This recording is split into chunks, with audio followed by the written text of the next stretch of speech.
make more good in the all-new Sportage X-Pro. Kia, movement that inspires. Quaker Steak and Lube is throwing open the garage doors and setting up the umbrellas. It's patio season. Come enjoy great food, drinks, and fun in the sun. There's always something happening at Quaker Steak and Lube, but we're really amping up our event calendars for our favorite time of year. Visit thelube.com to find out what's happening at your local lube this season. Lunch, happy hour, dinner, or late night, indoors or outside, at Quaker Steak and Lube, you'll always find big flavors, friendly faces, and lots of fun. The State College Spikes return home Thursday for daytime action at the ballpark on Super Splash Day. The Geisinger Kid Zone turns into the Splash Zone as the Spikes face the Williamsport Crosscutters at 12:05 p.m. Enjoy all the wet and wild fun, including $2 16-ounce select drafts and $4 16-ounce craft drafts from 11 to 1 on Thirsty Thursday. For tickets, call 814-272-1711 or buy and download at statecollegespikes.com. What's the best mid-size pickup? Tacoma. What's the #1 mid-size truck in resale value? Tacoma. Want to get great gas mileage, 4 doors, and 4-wheel drive? Tacoma. Sioka Toyota of Williamsport has over 25 available right now. You can lease a brand new, never-driven Toyota Tacoma for just $379 a month. That's 30 months, 3,000 cash or trade, 10,000 miles a year. This is while supplies last. Buy yours or reserve yours today and see the Sioka difference. And remember, tell them Johnny sent you. Greetings, and we welcome you into another edition of the Lion Country Kia Goon and Ironhead show, and glad to have you along on this impending storm Tuesday or Thursday. So if we blow away like the Wizard of Oz or go away, we're okay, I think. We're under. Yeah, I think, although who knows. We were laughing off the air here that the storm has been threatening us for 4 hours now. And I said it at 11 o'clock this morning, and I said, you know what, this is not going to hit. You watch, it's going to hit us at 3 o'clock when the radio show starts. So, yes, we're going to get blasted here. Will not be surprised in the least. We do need the rain, not so much the electricity. Yes. That's a total dad thing. We need it. We need it. Couple things just wanted to touch on, at least to start the day, and there's lots of different directions we can take the program. But one of the things that with football season just around the corner and can't get here soon enough, and it's I'm starting to eat up all of the stuff that is out there on predictions and which players are going to be players of the year and which teams are going to contend for conference titles and all of that. And I will say, did you see, I think it was the Las Vegas odds, the Ravens are the favorite in the AFC North over the Bengals, which is fascinating considering the Bengals are the returning AFC champions, not just AFC North. And, I mean, I understand it as far as it goes. No question the Ravens were injury-riddled last year. Lamar Jackson is phenomenal talent. I mean, it's not like it's ludicrous, but I am still surprised because instinctively, I would say the Bengals are the team that should win the AFC North this year. And I do think those two teams will be battling it out throughout the season. But it was just interesting Joe Burrow's to me. Appendix is a big play this year. I mean, he's not anything on the field yet. I mean, it could be that. I don't know because it might be the up-to-date things. But I mean, he should be back from that. But do you think, in your opinion, take that gambling out of it, take wins and losses, take last year out of it, is the Ravens better than the Bengals, in your opinion? I could go either way on them. I mean, I guess they hit little. Again, it's not like it's ludicrous to me. It's just surprising to me that you have the returning AFC champions, not the favorite in their own division. And again, it's not at all outrageous when you look at the scenario. I guess I would favor the Bengals right now for a couple of reasons. One is that they were there last year, and I do think the confidence grows with that. It's not as though I think Joe Burrow is going to become complacent and rest on his accolades, right? And so, I think both teams will be competitive. It feels to me like the Bengals are the team now to beat in the North. My meathead version? No, Bengals, they lost last year because of their offensive line, in my opinion. I don't think there's... I don't think they really improved on their offensive line, where I think Baltimore had a hell of a draft, and I think they might be taking that into the equation. Yeah. The Bengals have a tougher schedule, probably, you'd think, but they're in conference. I don't know. I mean, you're right. I mean, that is one of those perplexing things. It's like, we're both of the same ilk. Like, hey, you're the champion. I think you stay the champion until somebody knocks you down, knocks you off. But it could also be Vegas sucker bets. Well, yeah, and again, there are a couple of I think that division is going to be interesting because to me, going into the year anyway, clearly those are the two teams that you're expecting to make playoff runs. But both the Browns and the Steelers have enough on the roster. Yes, I don't think it's outrageous, again, to think that either could put it all together. I will say I am enjoying the heck out of Baker Mayfield kind of trolling the Browns organization and Deshaun Watson. And I don't know if I've ever seen that whole organization turn on a quarterback that fast. Well, it wasn't just the organization; it was the fan base, and I still don't. I really don't understand it. I mean, I still just don't get it because playoff game over the Steelers. Yes, and that's the thing. Tears his non-throwing shoulder apart. Needed surgery to repair it, so he plays the whole season. Sucks it up. I mean, it's not his fault that they didn't have anybody better than him, his injured body, to go out there and win games. No, I'm with you 100%. In my opinion, I swear to God, OBJ's father releasing all that, and then was it Jarvis Landry? He started that stuff about the Baker Mayfield, the anti-Baker Mayfield conspiracy, and then the fans just took off on it. I just don't. Yeah, Cleveland. I mean, again, that's what you know as well as I do. My wife is a Cleveland Browns fan, and I have to look at her sometimes and look at her and say, "You make the Eagles look freaking like confident." I mean, there are times where I have to say to her, like, "What in the hell are the Cleveland Browns doing?" She looks at me and goes, "This is why they're the Browns. This is the exact reason." It's just crazy to me. Insane. He won a playoff game a year and a half ago. Yeah, and then and again, Deshaun Watson, and we'll see how everything ultimately plays out. I mean, this isn't going to be something that everybody will make decisive calls on until 5 years from now, and everybody's throwing out opinions, and some are going to end up being right, some are going to end up being wrong.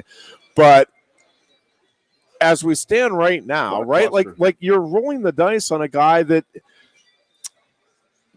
you don't know. I mean, and right now, 6-game suspension this year, but how confident are you really? I know they're saying they're completely confident. I get the public statements, but really, how confident are you that this guy is going to walk the straight and narrow from here on out and be because I think it's going to be difficult for him, period, as it stands now, to be the locker room guy, right? Like, it's going to be hard for guys that are family oriented in that locker room to say, "Yep, that's our leader right there," right? Yeah. Like that feels like a tough sell right now. The Steeler fans are like sort of sitting back and mocking and laughing, but all at the same time, like, Jesus, Ben got 6 games for actual 2 women coming forward and say he assaulted them. He was actually charged.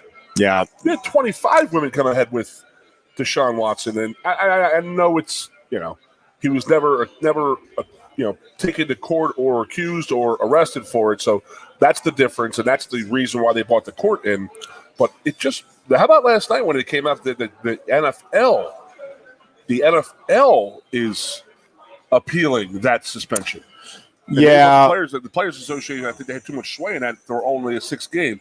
And I think, like we talked about Tuesday, I think that the NFL said, okay, whoa, we're getting a lot of backlash here because we talk about women and women's rights and how women are half our fan base and this and that. And then you have a guy who's been accused, not convicted, not, accused of 25 different crimes by 25 different women, how can you sit there and okay a 6-game suspension?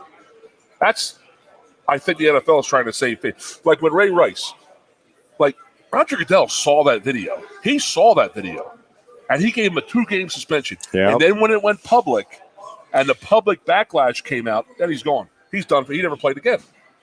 You know? So it's like, I think they test the waters a little bit, especially Goodell. And that's what I don't like about it, because it's too iffy. I remember he started as the GM, or not the GM, but as the commissioner, and I love the fact that he dealt out punishment. And it was like a little grit, a little like, a list of like, what you did, this is what you get. Right. But then you got to stay on that. And I always agreed with what he did and how he was pretty heavy-handed early on. But then he started making exceptions for this and that, and it seemed like other teams got a little more, and it was just like, he turned into a laughingstock. I heard a nice stat today. Yeah. The 3 times in NFL history teams have lost draft picks because of collusion or any kind of shady play, Tom Brady's been involved in every single one of them. Is that right? Well, Deflategate, the Video Gate, Spygate, Video Gate, and now with the Dolphins. And I was like, whoa. And I understand that there's a lot of Tom Brady haters out there. It has nothing to do with him, but I'm sorry, but you can't tell me that Tom Brady did not know that Steve Ross was the owner of the Miami Dolphins and shouldn't have been talking about what they were talking about. That's just my 2 cents there. But who am I, Ironhead? Who am I? I would tend to agree. I am just a goon. Speaking of things that you should know about, so Brittany Griner does get sentenced to 9 years in a Russian prison. And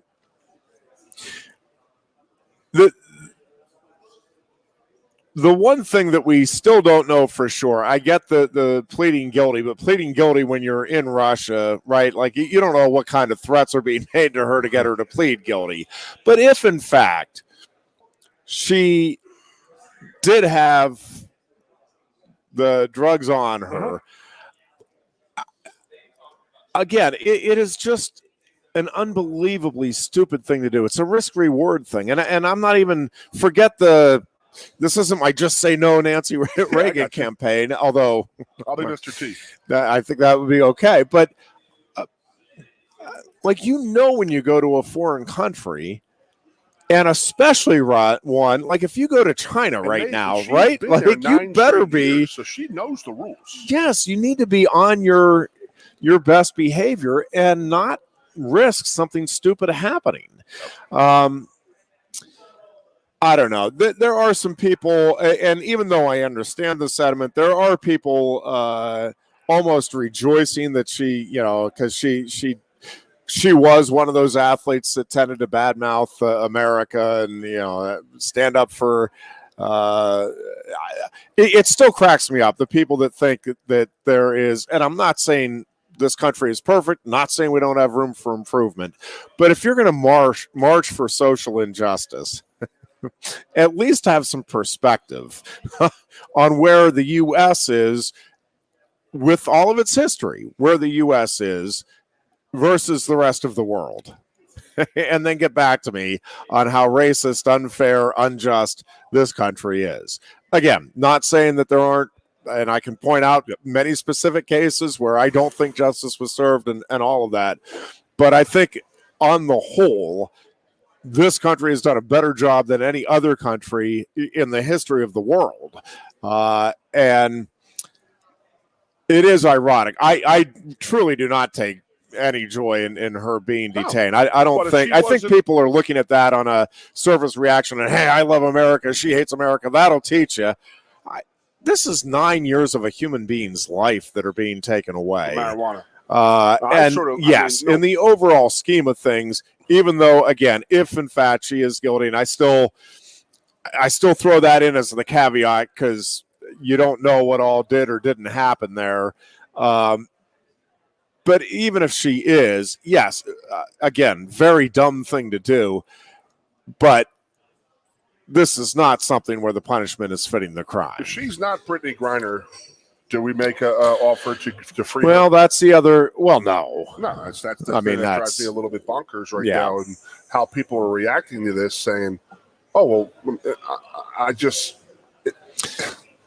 I don't know. You were told this is not her first time in Russia. And the fact that people get mad because they're like, oh, well, she shouldn't be having to play in Russia. She should be making as much money as the top players in the NBA. Now, there's my issue. That's where my issue starts right there. So there are people out there who think that Brittany Griner should be paid as much as LeBron James. The WNBA has been operating at a significant loss forever. And the only reason they are viable on TV is because they are sponsored by the NBA. Now, people who are saying that she shouldn't be in Russia having to play Russia because she's just as good as a man and in the NBA she should be making as much are absolutely crazy. They're the ones who drive me absolutely nuts. But in the same breath, if I go over there or you go over to Russia, and again, I say this, she's been there playing basketball for 9 seasons now. So she knows the law. And you are, as an athlete, a lot of guys talk about how in other countries, and when athletes travel, they are warned repeatedly. These guys don't screw around. This is a big thing. It's a big thing. Yeah. For her to do that, it was just like, okay, I'm bigger and better than you. I don't care. Laws don't apply to me. And that's an issue right there in itself. Now, if it was a complete mistake, which is definitely a possibility. Sure. I mean, she may have had it and left it in there. I mean, how many times have you gone to how about somebody like my old roommate? His wife had a shell casing for they were at the shooting range like a week before. She had that purse, and she had an empty clip in her purse. Yeah, and they raised holy hell. It was an empty freaking clip, just a clip, and it was an honest mistake. So it happens. Oh yeah, it happens. But I would like to know if the same efforts are being made by our government to release guys who get arrested and everywhere else in this world and then the fact that they're actually going to release a guy who's known as the Merchant of Death is insane. I can't believe that is actually that's who they're going to happen. I mean, think about that this. Is just the article I was reading. That is just insane. Yeah, exactly right. How about a couple tankers of gas? I mean, a couple tankers of oil. That seems to be a hot button issue. Throw some oil in there. Cash considerations. Player to be named later. But, yeah, it's not.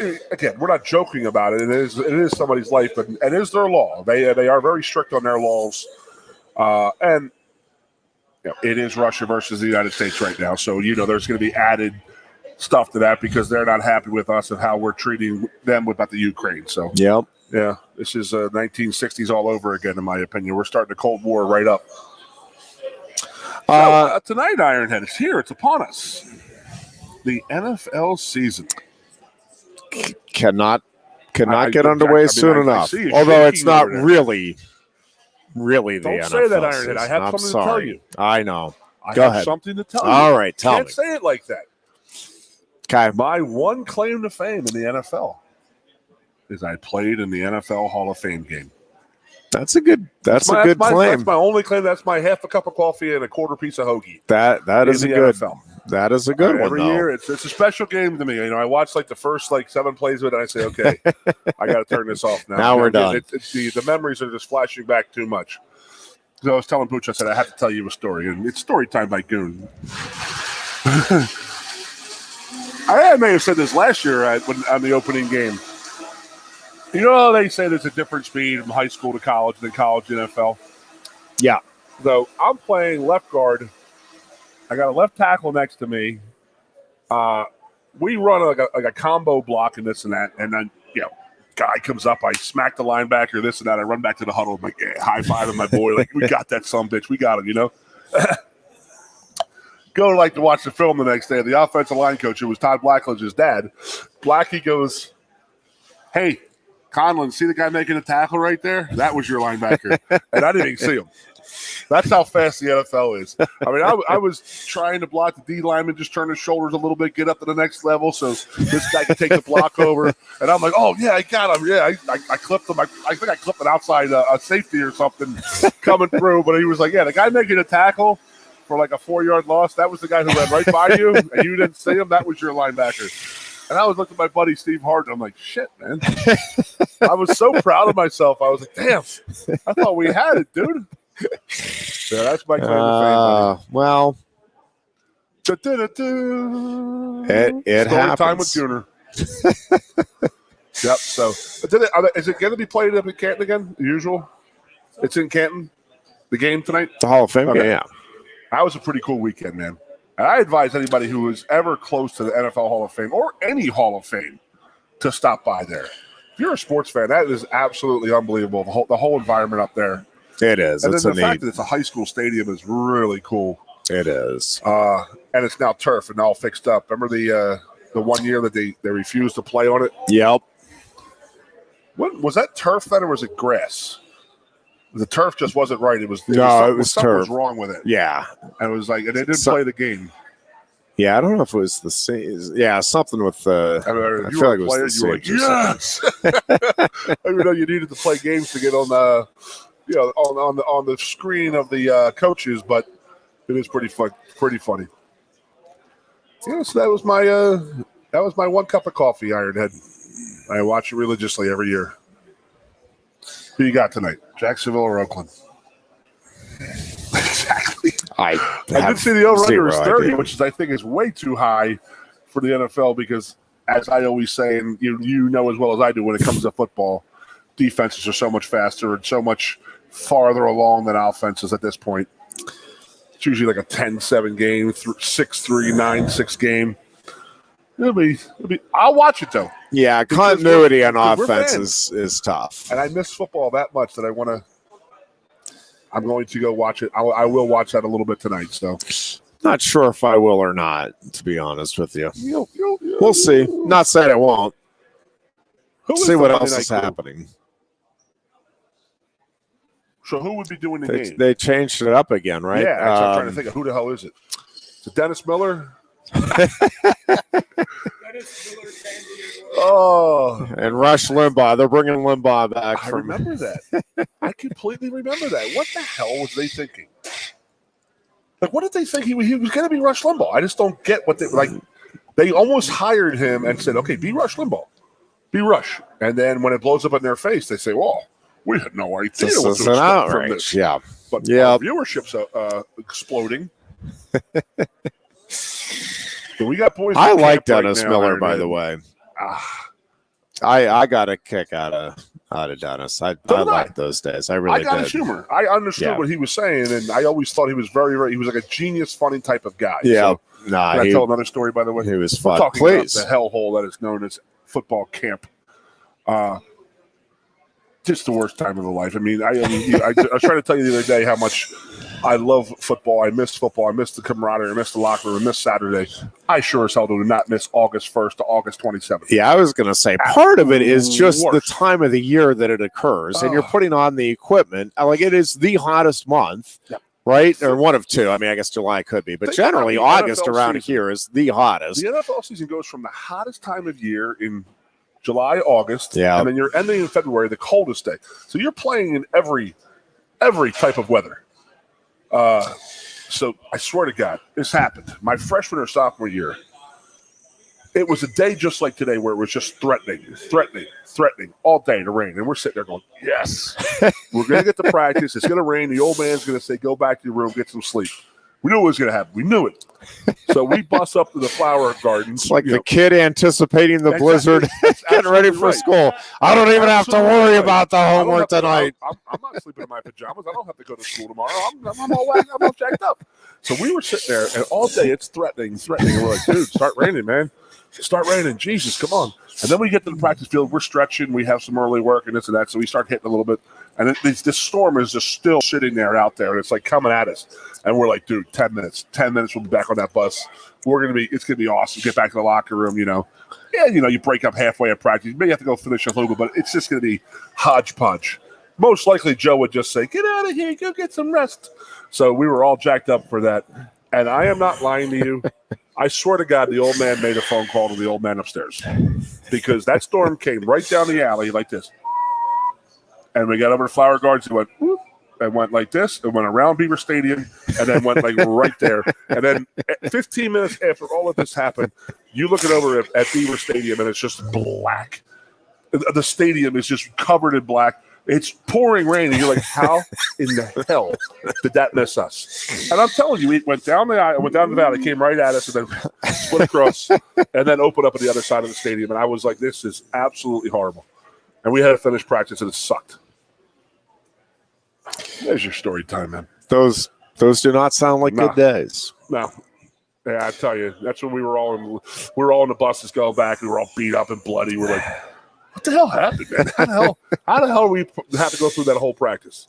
And it was like that post-rain humidity, too. Just horrible. That's just funny. You ask anybody who was on the field that day will remember that day because it sucked. And it was like, oh, we're getting out of this one. We're getting out of this one. And then nothing. Couldn't believe it, Ironhead. I got into a discussion. I want to run something by you because turning our attention to Penn State and the upcoming season. And I'm interested in your perspective. But the discussion was basically this. How much, because there's no question that the biggest question, once again, surrounding this program for the upcoming season is the offensive line. I think that is the unit, if you sat down and analyzed every unit, the unit that has the fans, again, most concerned, it's the offensive line. The question is this. How significant can the progress be in preseason camp for an offensive line? And let's just say, and I'm not going to go argue one way or the other. Let's just say this is average talent. Okay. And again, if you think this is well below average talent, cool. If you think it's great talent that's just being wasted, cool. Let's just presume for a moment that it's average talent. Gotcha. How much of a difference can coaching and just staying healthy, building some cohesion, how much better can an offensive line get?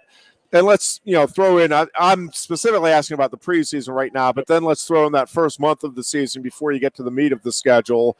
And I get that there's a couple of very dangerous games before you get to the conference schedule. Let's just put it that way. Or the meat of the conference schedule, taking Purdue out of the equation. But how much progress can be made if the talent, if there's a ceiling on the talent and that ceiling is not, NFL projections? Yeah, depending on how many guys we have returning in the same positions of by our third year starting, Jeff and I and Marco and Dre, Jeff and I were the longer side and Andre and Marco were the short side. We didn't have to, usually making a lot of calls out there doing this and that.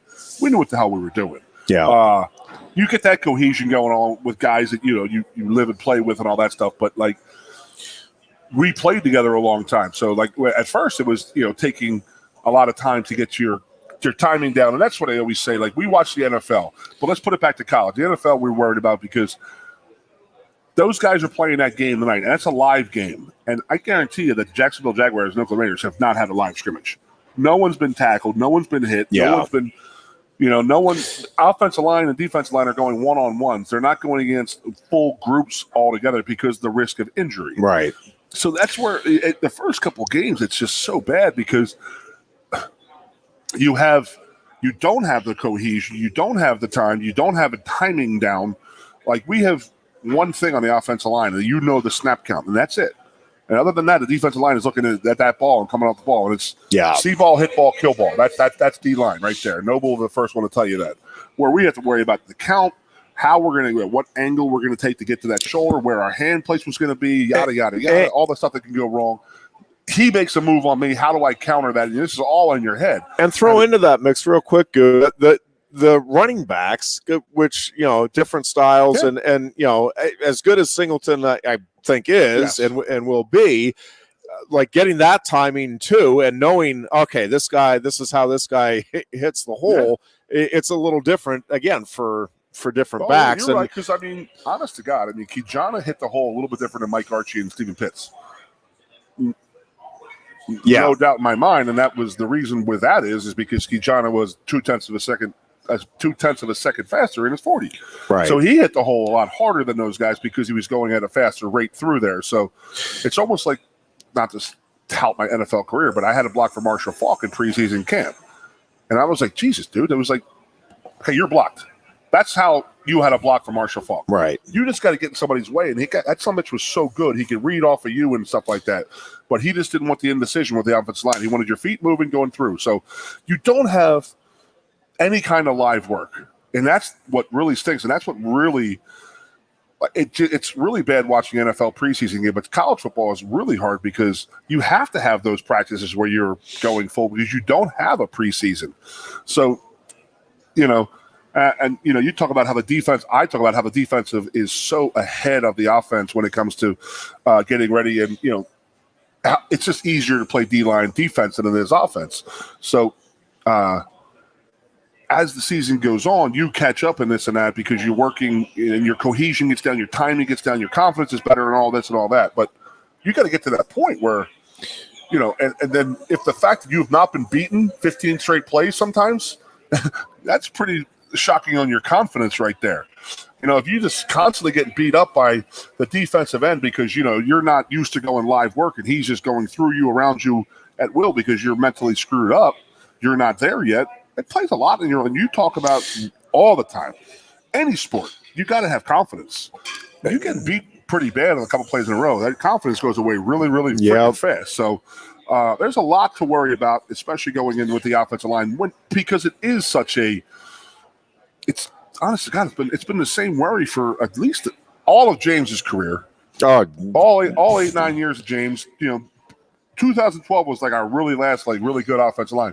And we have guys. That was the first really good offensive line since Ornberger, and those guys. It's been few and far between since that 94 team that you've gone into a season saying, pretty comfortable, pretty confident here with the O-line. And then you know what? There is a depth issue too. I mean, let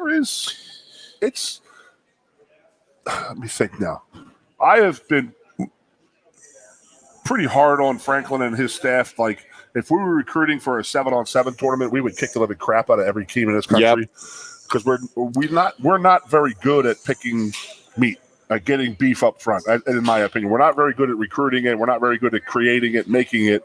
But it is the hardest position to recruit because there's a guy like me who's obviously bigger and stronger and faster than anybody I'm playing against in high school. So right. If I had played in a really small school, what kind of gauge am I really giving you other than saying, well, he can really kick the crap out of 190-pound defensive ends? Right. So it is a very hard position to recruit. And then they get into coaching. It's not for a lack of coaching because these guys are trying and they're working, but it seems like, it's been this pressing issue forever. And it's never really been acknowledged and gone after to fix. We recruit more and more guys, but then more and more guys leave every year. It's If you're going to be critical of that, I would be critical of we're not building talent. We're not saying the old adage, all right, we're going to start the young puppies. They're going to get the crap kicked out of them for a couple months, maybe a year, but as time wears on, they're going to become the pit bulls and they're going to start going out there and kicking ass eventually. We've started younger guys, we started older guys. We have not had that team come out and kick anybody's ass. Yeah. Case in point, getting 1 yard against Illinois. We couldn't do it. And it's just unbelievable. It's not even not kicking butt. It's just not holding your own against, what you presume to be inferior competition, inferior athleticism. And that's where, I think the greatest disappointment has been. Honest to God, this is a conversation to me and I have a group conversation with a lot of my teammates, and most of us are offensive linemen. And that Michigan O-line last year was kicking the crap out of people. They were finishing blocks. Alabama's offensive line is a very aggressive finishing blocks, but other than that, you really don't see many offensive lines just going out and dominating and kicking people's asses. And that's why I was sort of fresh watching that Michigan game last year. Okay, well, so I was under the impression people always say, well, it's a different game. It's a different game. It's a read and react game. That's where the offensive linemen have to block. But I'm watching Michigan last year, and I watched Alabama, and they're road grading. They're going out, finding people, knocking their heads off, saying, here it comes. We're going to get right here. We're running right here. Yeah. Stop it. And they were doing that last year. So it can be done. You just got to get the right guys in there. It's not for lack of us wanting or trying. Yeah. Well, and so the other component, which you touched on there with Kajana, is how much of a difference can a great running back? Because, for example, I don't think anybody would sit here and legitimately argue that Saquon Barkley put up those numbers because of that great offensive line in front of him. Okay, so we all know that he was a difference maker and certainly helped hide. Well, yeah, that's a great one. Road grading offensive line. Then they were tough, athletic kids and stuff like that. But I mean, do they do that with Eric McCoo? They had 3 years to try to do it, and it didn't happen. Right. Larry just caught lightning in a bottle and was just that much dominant. Well, and Larry was able to run over people. He was, which also helps. If you can break that first tackle pretty much every time, that's that goes a long way toward helping any offensive line look good. I liked watching Larry, and I liked watching Tony Hunt because they could do everything. They could run, catch, block, and they enjoyed blocking. Yeah. They thoroughly enjoyed it. Like, oh yeah, I'm up there with a defensive end. I'm holding him up, and he comes by and chips him and knocks his head off. Like, Larry loved to do that. Tony Hunt was very good at it, and I always said that Tony was probably the best back that doesn't get enough credit at Penn State. Because of that reason. But Easy Smith is a good friend of mine. Would talk about how Larry would just he was a sadistic son of a bitch out there. He would just try to knock guys' heads off, running the ball as well as blocking people. And you guys, an offensive lineman, you love that. Yeah, and that's why I am curious. I'm not making any predictions here, but I am curious to see, well, a couple of things with this offense. One is that development, obviously, of the offensive line and kind of how much progress they're able to make from what we saw last season, really through the month of September here, and whether or not they look like, I don't think anybody's expecting them to be world beaters, but again, can they be a group that gets a couple of yards when you need it against most teams? Yes. Okay, maybe you give the exception to the Ohio State, or if you're facing other teams. But how about at least getting a couple when you need it against a team that has 2 or 3 wins? At season's end. I say it all the time. I'm sorry. No, go ahead. I say it I want Saquon Barkley because it seems to the same thing that happened in college is happening to him in the NFL. And he's never going to the line of scrimmage with a full head of steam because it just seems like he has to stop and make the first guy miss every. Well, and that's the other thing I'm really curious to see is how Penn State does utilize the running backs this year and what type of a difference they are able to make, if any, in terms of that improvement. And I don't know that you can necessarily measure that, right? But again, there's no question that Barkley got a lot of those yards. I won't say by himself, but he created the opportunities. Can Singleton and or some of these other backs do that in the upcoming season? Because, again, I don't think this team to become a surprise and a dark horse on the national scene, a 10-win or better team,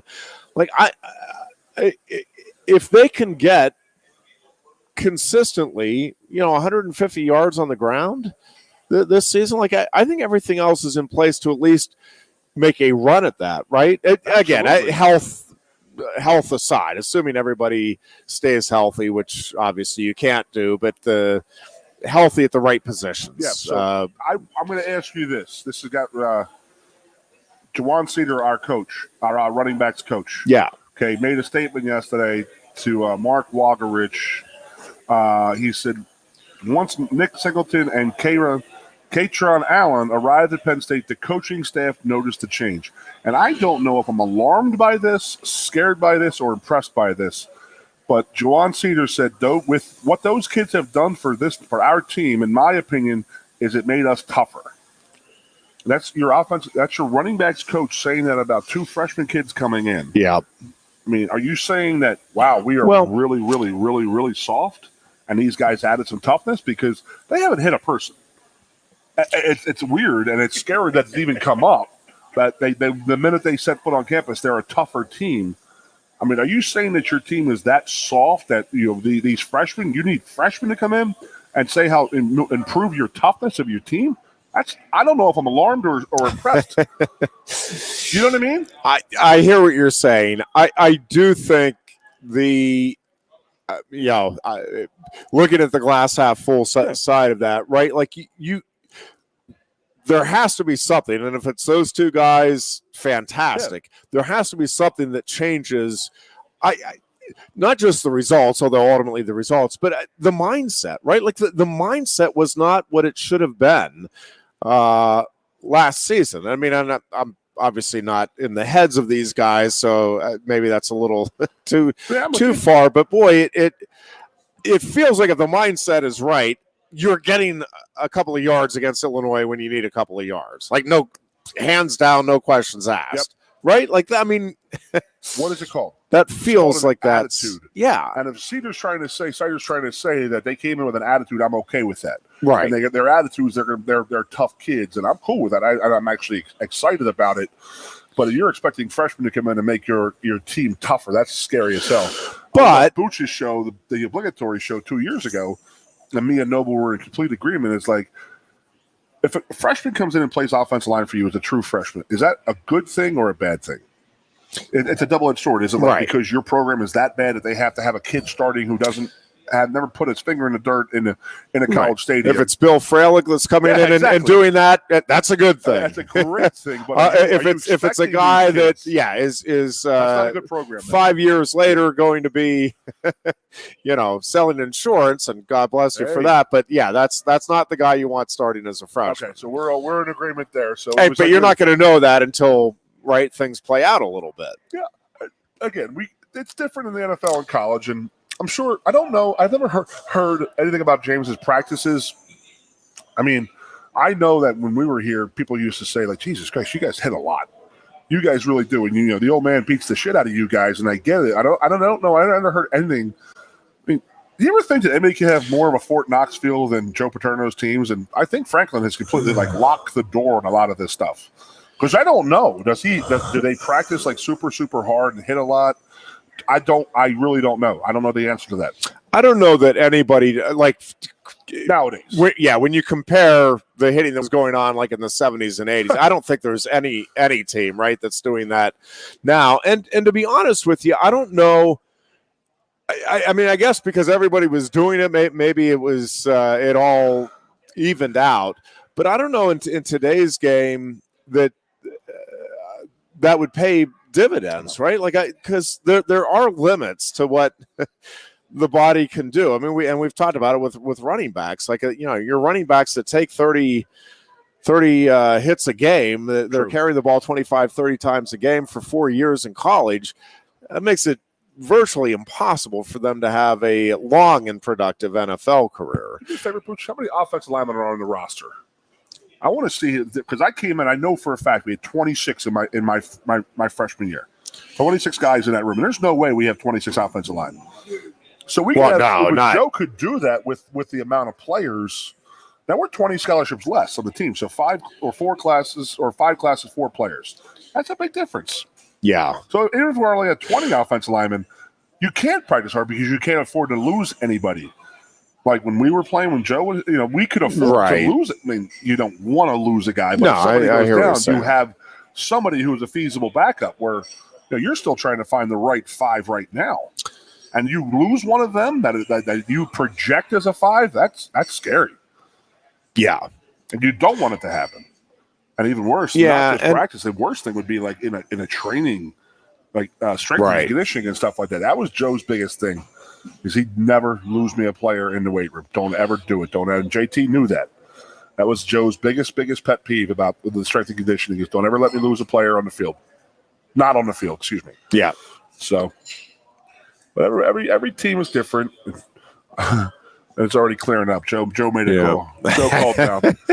Joe called down and said, "No, leave the lube alone. Goon's got to finish his show here." So. But I think if the running game again just becomes middle of the road, Big Ten running game, if they're in the, let's say at the top, 5th, 6th if this team can be 5th or 6th in rushing in the upcoming season, right? It feels like everything else is in place for this team to at least make a legitimate run at a 10-win type of season. I'm telling you, man, me and you were the best things for each other. I mean, we got us both like, I mean, we talk ourselves into optimism. Again. I mean, again, I go back to watching that game last year with Clifford and then PJ Mustapher. Losing them both in that same game hurt our team because we didn't have our vocal, physical leaders and stuff like that because it's not coming from our offensive line. It's proven over and over again. I wish it could come from our offensive line, but it hasn't. But maybe it's time for them to step up. It would be fantastic to go out there. Much easier a team it is to coach a team that has a good offensive line and can block, and you can let your quarterback be a quarterback and running back be a running back. It's the fans aren't pissed off, booing and stuff like that. The players aren't feeling it. So, well, and from a leadership standpoint, so if Singleton is already, I do think that's another positive if we're trying to be, again, glass half full guy going into the season. What we do is that there is that veteran leadership for sure, and if you are infusing new vigor and leadership to that roster, that's a big deal, and it's one of the things I think you go back over the years and the teams that have been great are teams that, yes, had veteran leadership. I mean, that is always a big part of the equation. But you need at least a couple of young guys that are, hey, this is a new dynamic force that opponents haven't been able to scout and are like I said, new to deal with. Does that impress me or does that scare me? Right. I'm leaning. I can be swayed either way. I hear you. But I mean, are they even in full pad? How are you bringing toughness to the team unless they might be the real deal, like tough guys, and get back to what the hell we were. I was on Matt McGloin's podcast today. We were just talking, and he's classic Pennsylvania kid.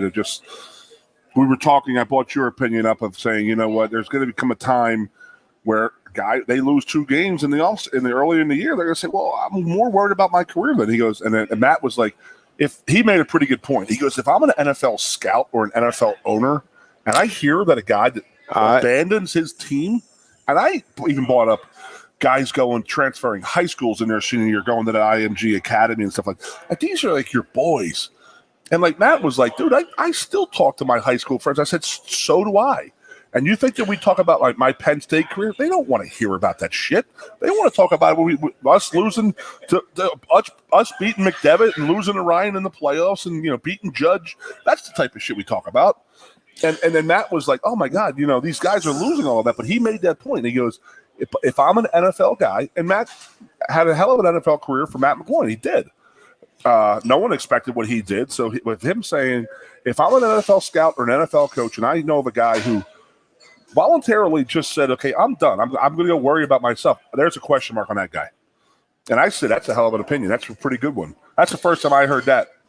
Yeah, I'm not sure.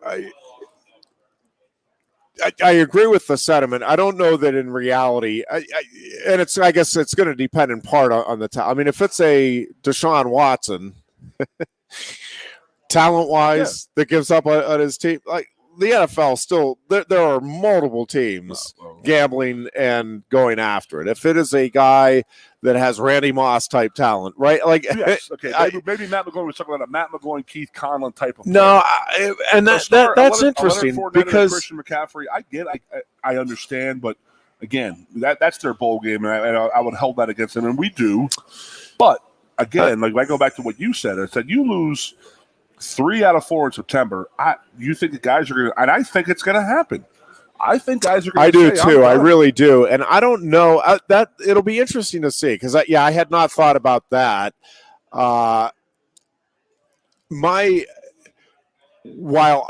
I were in that position of an NFL scout, that would concern me because I do think, and there will be certain organizations like I think the Bills right now, that culture, and I think that's an overused term about building a culture, but I do think, in Buffalo, that is something that that team first mentality, and all coaches are trying to build that. I mean, I don't want to make it sound like, but it's stemming from one guy, right? And he is committed to it. Sure, right? McDermott is committed to it in Buffalo. That's him. That's his lifestyle. I don't know that there are a lot of everybody again wants. Yeah, we want our whole locker room team first. Ben Roethlisberger's comments that everybody got worked up about it in Pittsburgh. That a lot of guys, and he's saying he wasn't meaning on the Steelers either way, but he's saying it's now become more of a me first league, and it's hard to argue. And Cam Hayward shot back that and I like the way Cam phrased it too, because it kind of tells you a little bit. Because Cam's like, most of the guys, it wasn't, hey, our locker room is united. We're all team for it was. Yep. No, I think Ben's wrong. I think most of the guys on our team. Well, that right there, and he was trying to stand up and defend the locker room, but saying most guys, that tells you that he knows there are some guys on that team in that locker room that are not team first guys. Sure. And by the way, I don't think, even in Buffalo, I don't think in today's world, and I don't know, maybe in any world, but in today's world, I don't think you're having all 48 guys or whatever it is, 55 with the practice squad or whatever it is. You're not having every single guy on there always mentality team first. In fact, I don't know if you have any player, even the most team-oriented player, right? Like I'm all about team, but you're not going to pay me, $1,000 a game so that we can, or whatever the league minimum would be if I'm a high-end talent. I mean, Tom Brady's probably as close to that. The hierarchy of the locker room, and that is that guy can get away with saying that you can't. Correct. That's what people have to realize about an NFL locker room is that that's how it's run.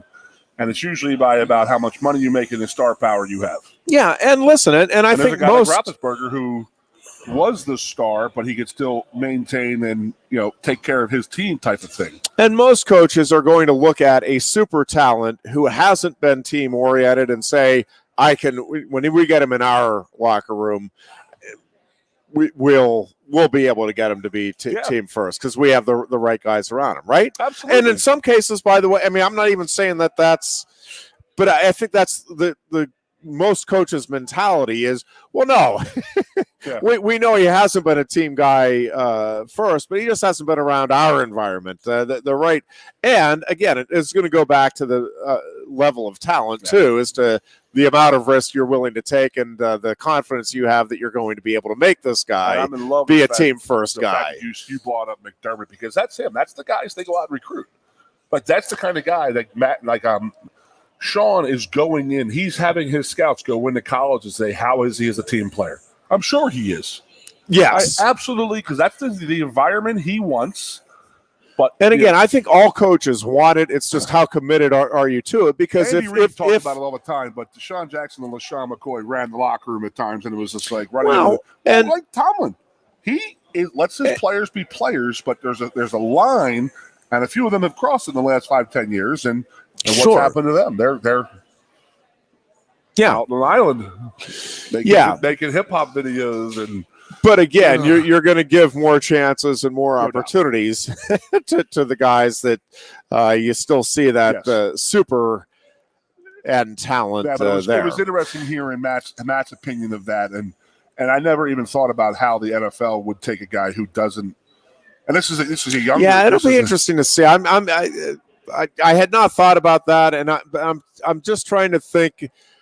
If you're weighing it, if you're in that executive office in an NFL team, and you see, again, a very talented guy, do you look at that and say, well, no, I don't want him to get – I'm with him because I don't want him to get injured. He's not giving up on his team. His team already gave up on him, right? You could justify it the other way. I don't know.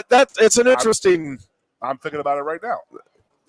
Our linebackers last year, four of our defensive players did not – play in the bowl game. 6 to train for the NFL. And how many won in the first round? Well, and that's again and then there's guys who didn't get drafted, 4th or 5th round type of guys who didn't play in a bowl game. I guarantee you they are not Christian McCaffrey, Leonard Fournette what the hell are you thinking other than trying to be like, oh, I'm worried about you're done. You quit in your team. That's how I think the NFL. And it was great that it was a refreshing to think about that. We talked about with Matt, but I think that's going to start playing into a factor into this. And then we started about the money, and then you were paid NIL money for the season, and you're not going to compete in November or December. Right? You got to get them my money back, and it's just there are pitfalls out there this year, Ironhead, in the new college football world. Yeah, and there are just so many, 30 days, buddy. So many components to it, and so many moving parts that I think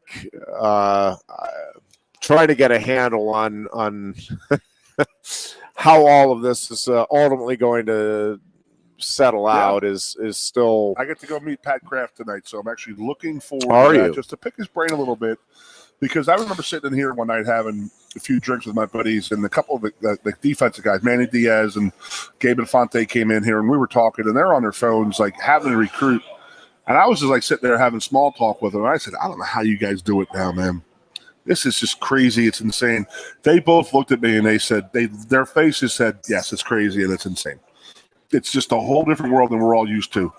And those who get it will get it, and those who don't. And they'll succeed, and other guys won't. So it's an ever-changing thing. Like we talked about last year, and then when the transfer portal was in its rocking and rolling, like a college football coach needs to recruit his team every year. Yep. And like I said, when I talk to my friends, I'm talking to my friends, I'm talking to my ex-teammates and offensive line guys, and it's like, Joe could hold us over our head about playing time and stuff like that, yada, yada, yada. But you can't do that now. Everybody's got to kiss everybody's butt. It's just crazy. Yeah. Buccos winning in a walk-off. Wild pitch. Second game in a row they take over the first place Brewers. That's just a dominant performance. A walk-off, wild pitch. Yep. It's been a fun series here at the Brewers. I actually watched a good bit of that game last night, including the last, I don't know what it was, 4 or 5 innings. And I hope you didn't watch last weekend. I hope you were away. I actually did not watch much. I was following it very closely, but did not watch. But to be honest with you, and again, that's you want to be the glass half full or glass half empty guy, because the glass half full guy is like, well, yeah, but they were in except for Sunday, they were in every game. Well, I mean, should have won 2 of them. Should have. That's how you lose. Boy, that's yeah. Well, that's the Brewers being the Brewers. He had no idea where it went either. Wow. Catcher, yeah, he has absolutely no idea. I got nothing, and I'm looking forward to it. No plans this weekend? Yeah, nothing. We have a couple of things, but not a whole lot on the plate. It'll be the last weekend with not a whole lot on the plate, by the way, for probably about 8 months. Anyway, get it done, well, enjoy the weekend, dear Goon. Enjoy. Good week. And we will be back on Tuesday. Until then, be good and be safe. Still no rain.